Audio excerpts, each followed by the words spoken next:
Hello, everyone. With us today, we have Tara Weiner, who is running for Boulder City Council.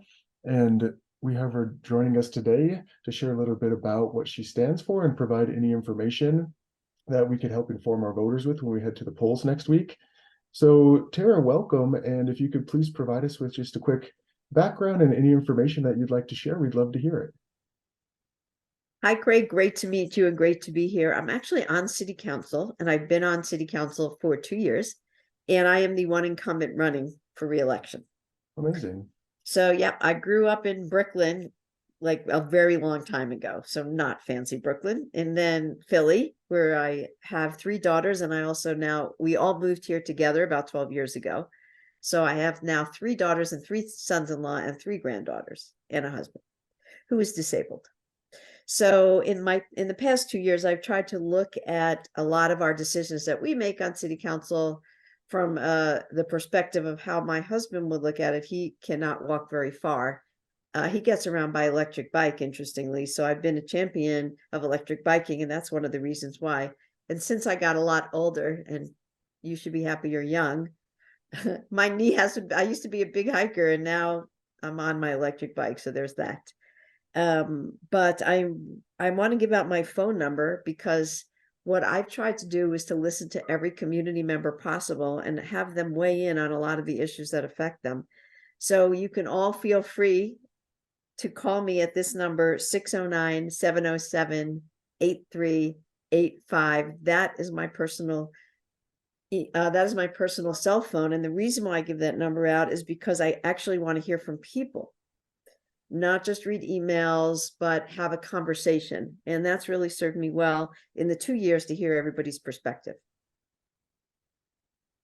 Well, thank you so much. We really appreciate the invitation to talk. And I know just being invited to the table and hearing our perspectives and lived experiences is really important when it comes to policies that affect all of our lives.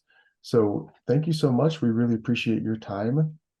And Oops, yeah, Craig, I have one more thing to say. yeah, please. Prior to being on city council, I was actually on the Boulder Parks and Rec Advisory Board, Parks and Recreation. So we did have at that time a lot of input from people with disabilities in regards to pools and our rec centers and our parks. So that has really helped my perspective as well. So much. Those experiences are add a lot of value as long as you can. And thank you so much. Mm-hmm.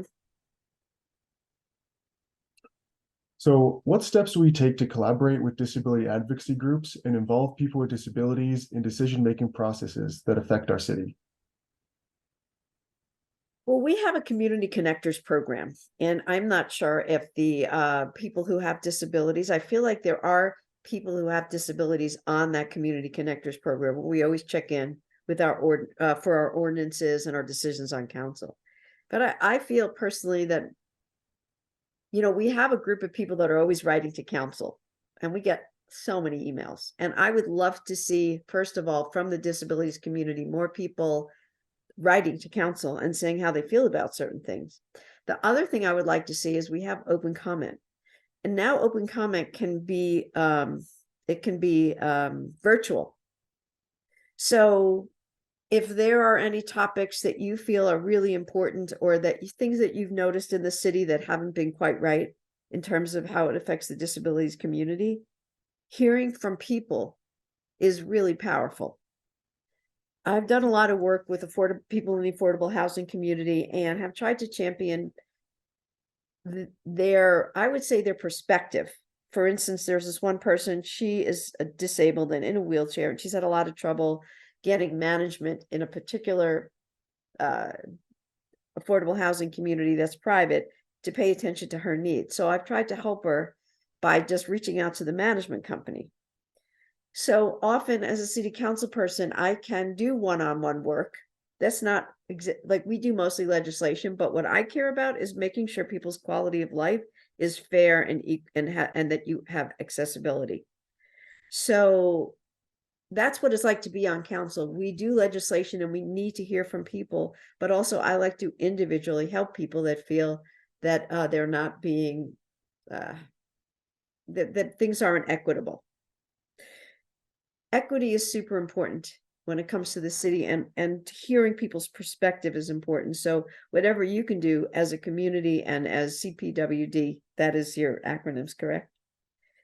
I think will be really powerful and important. I've done things like I told you in our personal interview, where I've tried to look at it from the perspective of somebody with a disability. For instance, West Pearl was close to cars, and I get that a lot of the community members loved that, but how did people with disabilities feel about it? Because now it's harder to get to, let's say, if you want to go to a restaurant or if you want to go shopping.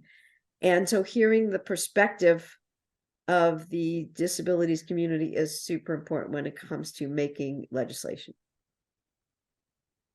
Thank you so much.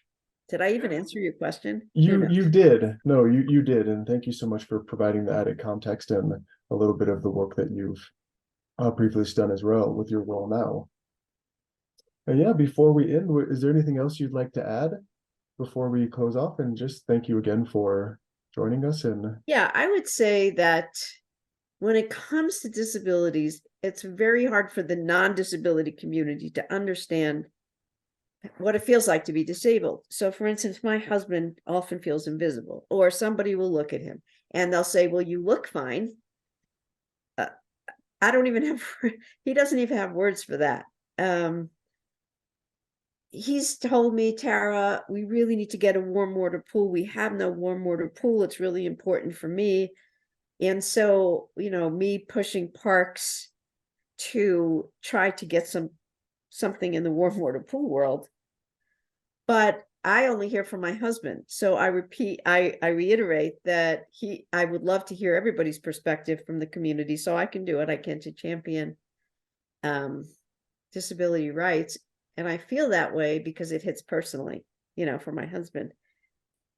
So it's something that's really important to me to hear from you.